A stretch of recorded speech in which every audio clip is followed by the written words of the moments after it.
नमस्कार मित्रों, जैसा कि दीनदयाल उपाध्याय गोरखपुर विश्वविद्यालय गोरखपुर के स्नातक स्तर के और परास्नातक स्तर की परीक्षाएं हो रही हैं। स्नातक स्तर की परीक्षाएं जो सेमेस्टर वाइज हो रही हैं उसमें ऑब्जेक्टिव मूड में प्रश्न आ रहे हैं। आंसर की हम जारी किए हैं और पिछले के वीडियो में मैं कुछ जो सेमेस्टर में पेपर में चेंज हुआ है तो उसमें से आज हम लोग देखेंगे बीए प्रथम सेमेस्टर जिसका कोड है बीए प्रथम सेमेस्टर इतिहास विषय के जिसका कोड है HIS 101F। पहले जो था उसमें 3 पेपर होते थे, HIS 101, 102 और 103। अब वो तीनों को संयुक्त करके एक पेपर बना दिया गया है जो है HIS 101F के माध्यम से। तो आइए हम लोग देखें जो परीक्षा के दृष्टिकोण से। अब अगर पेपर की बात करें तो आपको प्राचीन काल से लेकर 1206 ईस्वी तक के प्रश्न बनेंगे और आपको 50 प्रश्न करने हैं। 50 प्रश्न आ रहे हैं, तो आइए देखते हैं। और आप लोगों से यह अपेक्षा भी है कि जिस टॉपिक से मैं प्रश्न बनाया हूं आप उसे अपने टेक्स्ट बुक के माध्यम से भी पढ़ लीजिएगा। तो आइए शुरू करते हैं। यदि आप चैनल पर नए हैं तो study by Virendra sir channel को लाइक, शेयर और सब्सक्राइब करना न भूलें। तो देखिए, पहला प्रश्न है भीमबेटका कहाँ पर स्थित है। तो यह जो भीमबेटका है यहाँ से चित्रित शैलाश्रय पाया गया है और यह मध्य प्रदेश के रायसेन जिले में है। तो आपसे यहाँ प्रश्न बनाया जा सकता है, पूछा जा सकता है कि भीमबेटका किस प्रदेश में है। तो मध्य प्रदेश में। मध्य प्रदेश के किस जिले में। तो रायसेन जिले में। और भीमबेटका से क्या मिला है। तो चित्रित शैलाश्रय मिला है। तो यहाँ से आप कम से कम 2 से 3 क्वेश्चन कवर करेंगे। आप लोग इसे अच्छी तरीके से तैयार कर लें। आइए अगले प्रश्न को देखें। जैसा कि स्क्रीन पे आप देख रहे हैं, दूसरा प्रश्न, तीसरा प्रश्न आपके सम्मुख है। तो दूसरे प्रश्न को देखें। दूसरा प्रश्न जो है, मानव ने सर्वप्रथम किस धातु का प्रयोग किया। तो मानव ने सर्वप्रथम जो था वो तांबा का प्रयोग किया था, यानी कि तांबे धातु का सर्वप्रथम प्रयोग मानव ने किया था। आप लोग पाषाण काल के तीनों पार्ट को देख लीजिएगा, जिसमें आपका है पूरा पाषाण काल, मध्य पाषाण काल और नव पाषाण काल। उसे अच्छे तरीके से आप देख लीजिएगा, क्योंकि जो यहाँ से प्रश्न बनेंगे तो यहीं से बनेंगे। अब सिलेबस इतना ब्रॉड हो गया है कि प्राचीन काल से लेकर 1206 ईस्वी तक आपको 3 पेपर में पढ़ाया जाता था। 3 पेपर में प्रश्न पूछे जाते थे, अब एक पेपर कर दिया गया है। तो सीधी सी बात है कि अब प्रश्न का पैटर्न देखने के बाद ही कि किस तरह से ये लोग प्रश्न उठाए हैं। लेकिन आप लोग ये करिएगा कि जिन जिन टॉपिक से मैं क्वेश्चन बनाया हूँ उन्हें ज़रूर देखिएगा। तीसरा प्रश्न आपके सम्मुख है, सिंधु सभ्यता के किस स्थल से बंदरगाह मिला है। तो सिंधु सभ्यता के जो लोथल स्थल है वहाँ से बंदरगाह यानी कि पत्तन मिला है, यानी कि जहाँ से जहाज़ों का आवागमन होता है, जहाँ जहाज़ें रुकती हैं पानी वाली, तो वैसे जगहों को बंदरगाह कहा जाता है। तो बंदरगाह कहाँ से मिला है, जहाँ से सिंधु सभ्यता के लोग अन्य देशों से तत्कालीन सभ्यताओं जैसे मेसोपोटामिया और मिस्र की सभ्यताओं से व्यापार करते थे, तो वह लोथल है। और यहीं से प्रश्न ये भी बन सकता है कि लोथल भारत में है इस समय कि कहाँ पर, किस देश में है। तो भारत में है, और भारत के किस प्रांत में है। तो वह है आपका गुजरात में। आइए अगले प्रश्न को देखें। प्रश्न संख्या 4 आप लोगों के लिए मैं रखा हूँ, आयुर्वेद किस वेद का उपवेद है। तो यहाँ पे आप देखें, यहाँ से भी वेदों से भी प्रश्न बनेगा। सबसे प्राचीन वेद कौन सा है। तो ऋग्वेद है। और ये पूछे ऋग्वेद में कितने मंडल हैं। तो 10 मंडल है। ऋग्वेद में कितने मंडल हैं। तो 10 मंडल हैं। यहाँ से भी प्रश्न बनता है। और ऋग्वेद के किस मंडल में सोम देवता का उल्लेख है। तो 9वें मंडल में। और चारों वर्ण की उत्पत्ति कहाँ पर है। तो वे 10वें मंडल के पुरुष सूक्ति में है। इस तरह से भी प्रश्न बनेगा। और यहाँ पे ऋग्वेद का प्रमुख उपवेद क्या है। तो आयुर्वेद है। इसी तरह से आप लोग जो आपके तीनों और वेद हैं, जैसे कि यजुर्वेद, यजुर्वेद का है जो आपका उपवेद है वह है आपका धनुर्वेद, और इसी तरह से आपका सामवेद है तो उसका गांधार वेद है, और इसी तरह से जो आपका चौथा अथर्ववेद है उसका ब्रह्मा है। तो इस तरह से आप इन्हें तैयार कर लें, देख लें। अगला प्रश्न भी आपके सम्मुख दिखाई दे रहा है, ऋग्वेद में किस देवता का उल्लेख सबसे अधिक है? तो यहाँ पे आप देख सकते हैं कि इंद्र को के लिए 250 बार स्तुति की गई है, इनका उल्लेख आया है इंद्र का। तो यहाँ से भी प्रश्न बन सकता है कि ऋग्वैदिक काल के सबसे प्रसिद्ध देवता कौन थे? इंद्र थे, और इंद्र को पुरंदर भी कहा गया है। यहाँ से प्रश्न बनने की संभावना प्रबल है। आप लोगों के लिए मैं मात्र 50 प्रश्न वही प्रश्न रखे हैं जो टॉपिक हैं, आप अच्छे तरीके से एक बार रिवीजन कर लें, अभी 2 दिन का समय है। आइए अगले प्रश्न को देखें। ऋग्वेद के बाद 7वां प्रश्न मैं रखा हूँ। देखिए अभी मैं इसे वर्णित कर ही रहा था कि चारों वर्णों का उल्लेख सर्वप्रथम कहाँ है? तो ऋग्वेद के 10वें मंडल में है। यहीं से आप देखें, इसी तरह से यहाँ से एक प्रश्न ये भी बनता है कि ऋग्वेद के किस मंडल में गायत्री मंत्र का उल्लेख है? तो 3रे मंडल में। और गायत्री मंत्र के रचनाकार कौन हैं? तो विश्वामित्र। तो आप लोग इसे देख लेंगे। और यहाँ पे आप देखें 7वां प्रश्न आपके सम्मुख है जो मैं रखा हूँ, कौन सा महाजनपद दक्षिण भारत में स्थित था? तो जो अस्मक महाजनपद था वह आपका दक्षिण भारत में है, बाकी सब मध्य और उत्तर भारत, पूर्वोत्तर भारत में है थे। तो यहाँ पे आप देखें कि जो 16 महाजनपद हैं उनके राजधानी को आप याद जरूर करें। जैसे कि आप देख लेंगे कि काशी, वाराणसी, इसी तरह से कौशल का श्रावस्ती, आपका अंग का चंपा, आप याद रखते रहें, वत्स का कौशाम्बी। इस तरह से आप 16 महाजनपदों के राजधानी को एक बार रिवीजन कर लेंगे। और दक्षिण भारत में जो एक ही था इसलिए ज़्यादा महत्वपूर्ण बनता है कि कौन सा महाजनपद दक्षिण भारत में स्थित था? तो अस्मक। आइए अगले प्रश्न को देखें। 8वां नंबर प्रश्न आपके सम्मुख दिखाई दे रहा है और 9 नंबर प्रश्न। तो 8वां नंबर का प्रश्न जो है, मगध साम्राज्य का संस्थापक कौन था? तो मगध साम्राज्य का संस्थापक जो था वह था बिंबिसार। और बिंबिसार ने मगध साम्राज्य पर सर्वप्रथम किस वंश का शासन स्थापित किया? तो वह था हर्यक वंश। यानी कि बिंबिसार ने मगध पर जो साम्राज्य स्थापित किया उसे हर्यक वंश कहते हैं। और बिंबिसार ने मगध साम्राज्य का जो बड़ा किया, मगध साम्राज्य को बड़े क्षेत्रों में साम्राज्य स्थापित किया, उसमें वैवाहिक संबंध को भी महत्वपूर्ण भूमिका दिया था, महत्वपूर्ण नीति के रूप में इन्होंने अपनाया था बिंबिसार। इनके लड़के अजात शत्रु थे। आइए अगले प्रश्न को देखें। अगला प्रश्न है, और इसी वंश को आप देखें, एक प्रश्न और बनता है कि किस वंश को प्रतहंता वंश कहते हैं? तो हर्यक वंश को, क्योंकि हर्यक वंश के बिंबिसार के पुत्र अजात शत्रु ने इनकी हत्या करके शासक बना था। ते भी महत्वपूर्ण प्रश्न बनता है। और यहीं से हर्यक वंश का ही शासक उदयन है जिसने पाटिलग्राम, जो आधुनिक पाटलिपुत्रा यानी पटना है, उसका स्थापना उदयन ने किया था, इसी वंश का था। आइए अगले प्रश्न को देखें। प्रश्न संख्या 9 जो था 9 है, किसने चंद्रगुप्त मौर्य को सेंट्रोकोट्टस कहा है? तो इसमें किसने चंद्रगुप्त मौर्य को सेंट्रोकोट्टस कहा है?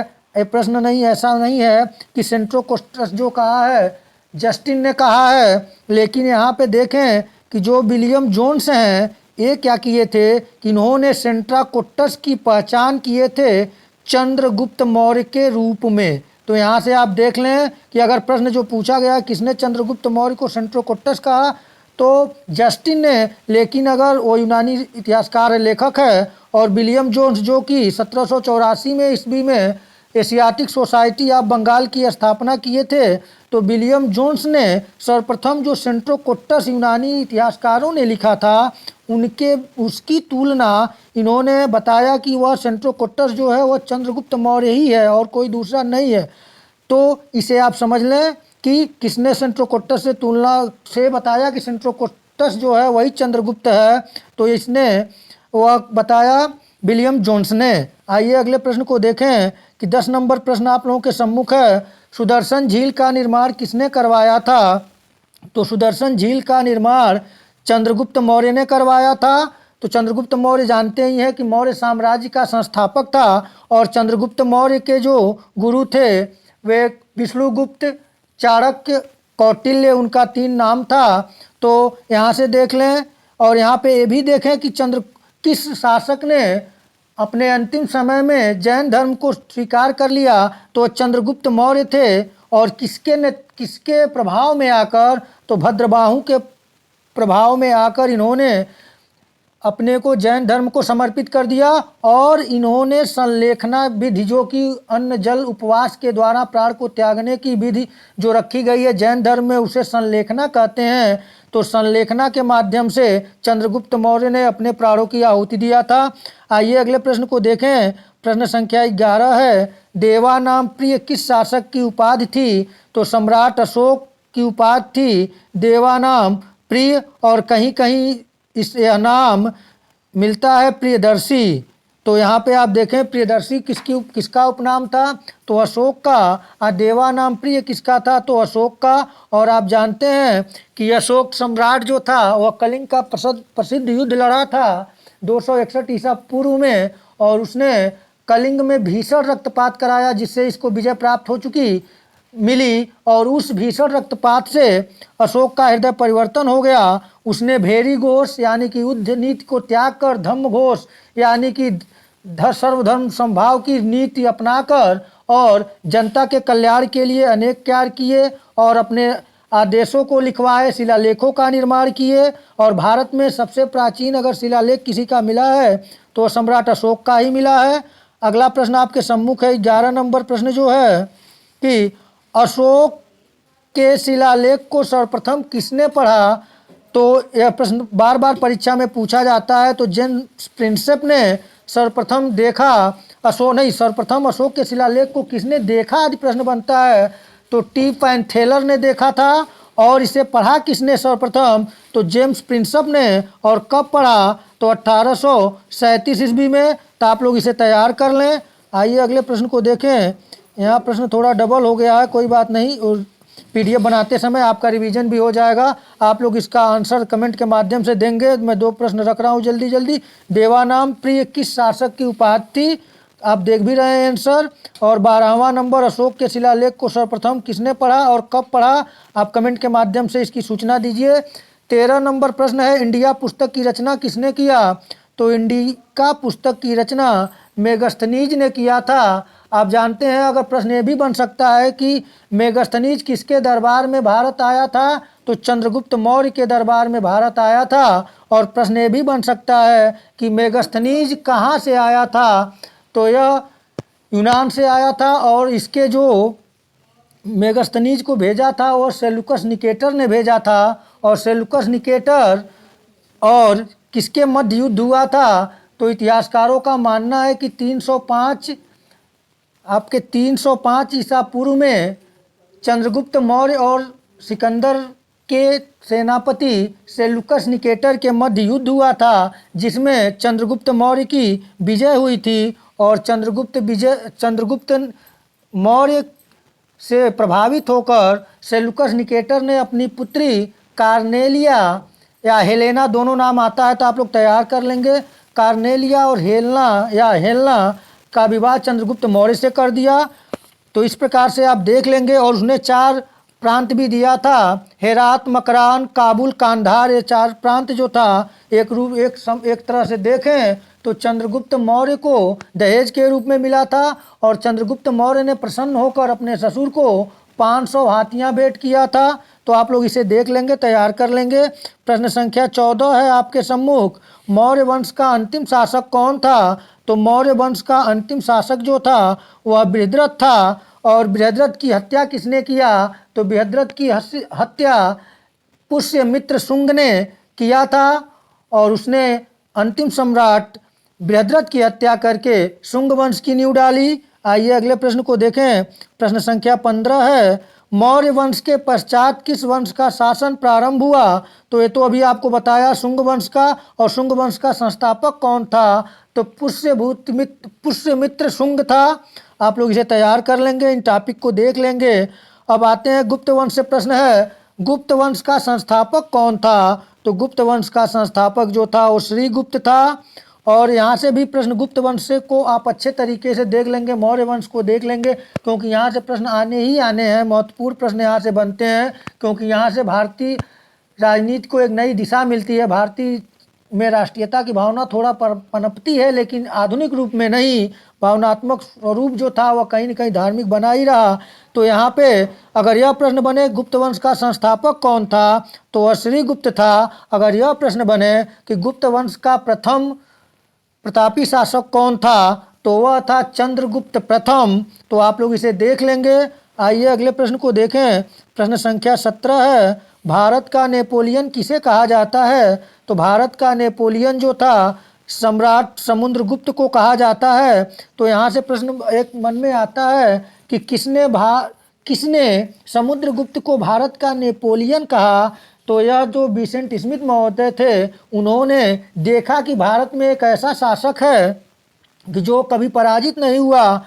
तो उन्होंने 19वीं शताब्दी में भारत के सम्राट समुद्रगुप्त की तुलना नेपोलियन से किया है।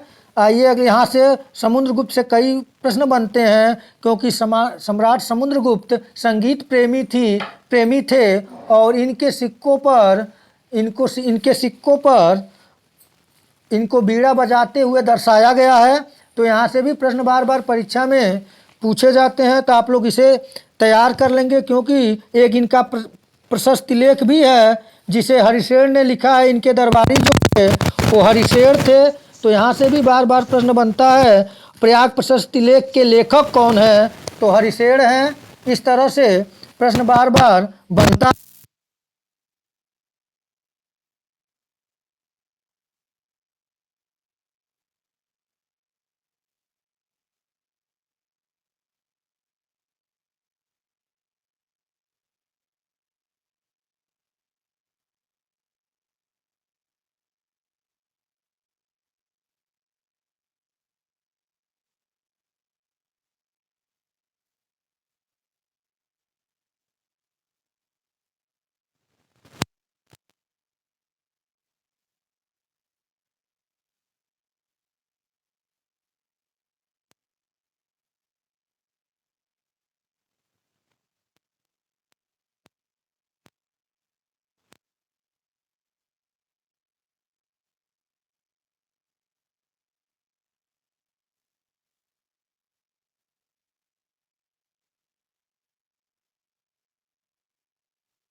और संगतियों को देख लेंगे।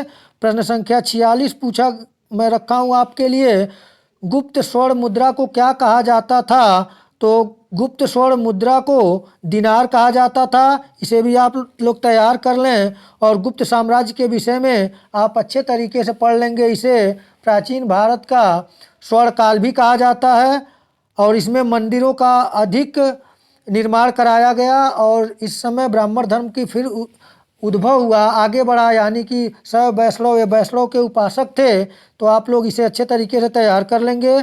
प्रश्न संख्या 46 है, वही प्रश्न रिपीट हो गया है कि गुप्त स्वर्ण मुद्रा को क्या कहा जाता है? तो दिनार। तो इसे आप लोग तैयार कर लें। 47 नंबर प्रश्न है, किस शासक ने भारत में लक्ष्मी की आकृति वाला और संस्कृत में लेख का सिक्का चलाया था? तो इस प्रश्न का उत्तर होगा मोहम्मद गौरी, क्योंकि मोहम्मद गौरी भारत में आने के बाद भारतीयता का प्रभाव था कि देवी लक्ष्मी जो हैं वह धन की देवी हैं, तो कहीं ना कहीं वह प्रभावित हुआ और लक्ष्मी की आकृति और संस्कृत में लेख एक समन्वय की बात है। लेकिन सबसे बड़ी दिक्कत यह रही कि जो इस्लाम का आक्रमण हुआ तो इस्लाम के लोगों को अपनी मस्जिदें मंदिर के बगल में बना लेते, बात समझ में आती, लेकिन इन्होंने मंदिरों को तोड़ा और उसके ऊपर अपने ज़बरदस्ती मंदिरों को तोड़कर और मस्जिदों का निर्माण किया। लेकिन कहीं कहीं इतिहास में अब जो नए शोध हो रहे हैं उसमें ये भी देखने में आ रहा है कि इसके पहले वैदिक धर्म वाले लोगों ने बौद्ध धर्म के जो एक तरह से जितने स्तूप और उस तरह की चीज़ें थी उस पर भी इन लोगों ने बहुत ही गलत दृष्टि रखा था। तो ये जो इतिहास की बात होगी, विवाद की बात होगी, उधर हम लोग न उलझें। लेकिन हम इतना कहें कि यहाँ पे लक्ष्मी की आकृति वाला और संस्कृत में लेख का सिक्का किसने चलाया? तो मोहम्मद गौरी ने। प्रश्न संख्या 48 देख लें कि भारत में सर्वप्रथम मुस्लिम आक्रमणकारी थे। तो भारत में जो सर्वप्रथम मुस्लिम आक्रमणकारी थे वो अरबी थे। और यदि यह पूछे भारत में सर्वप्रथम मुस्लिम आक्रमणकारी कौन था, तो वहाँ पे आप देखेंगे सफल आक्रमण वाला जो था वह मोहम्मद बिन कासिम था, जो 712 ईस्वी में सिंध पर आक्रमण किया था। उस समय सिंध का राजा जो था दाहिर था। तो वहाँ से प्रश्न बनता है, तो आप तैयार कर लेंगे। और इसके बाद जो आक्रमण भारत पे हुआ अरबों के बाद, तो भारत पर दूसरा आक्रमण जो हुआ वो तुर्कों का हुआ। तुर्कों के बाद बीच में अफगानों का हुआ, नहीं, तुर्कों का हुआ। तुर्कों के साथ ही अफगानी आए और तुर्कों के बाद आक्रमण जो हुआ तो आया। तो उसके बाद आप देखते हैं कि भारत में मुगलों की स्थापना हो जाती है। मुगल वंश के संस्थापक पानीपत के प्रथम युद्ध 1526 ईस्वी में तत्कालीन शासक जो था इब्राहिम लोदी को पराजित करके पानीपत के प्रथम युद्ध में भारत में मुगल साम्राज्य की स्थापना करता है। तो आगे की बात हो जाएगी आपके यहाँ अगले सिलेबस में। तो आप यहाँ देख लें कि भारत में सर्वप्रथम मुस्लिम आक्रमणकारी अरबी लोग थे। और कौन अरबी में था?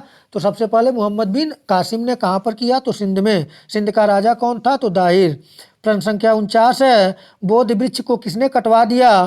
तो बंगाल का गौड़ शासक शशांक ने बोध वृक्ष को कटवा दिया था। तो यहाँ से भी प्रश्न बनेगा। और अगला प्रश्न और अंतिम प्रश्न मैं रखा हूँ 50, इतिहास कुलीन तंत्र की कब्रगाह है किसने कहा?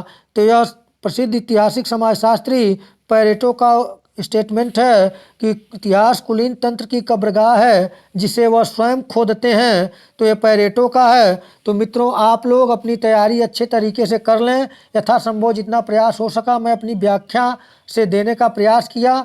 यदि उसमें कहीं अगर एक दो जगह अगर त्रुटियां हो तो वो मानवीय त्रुटियां हैं। आप लोग कमेंट के माध्यम से सुझाव दे सकते हैं। और आप लोग अपना सहयोग और स्नेह प्यार बनाए रखें।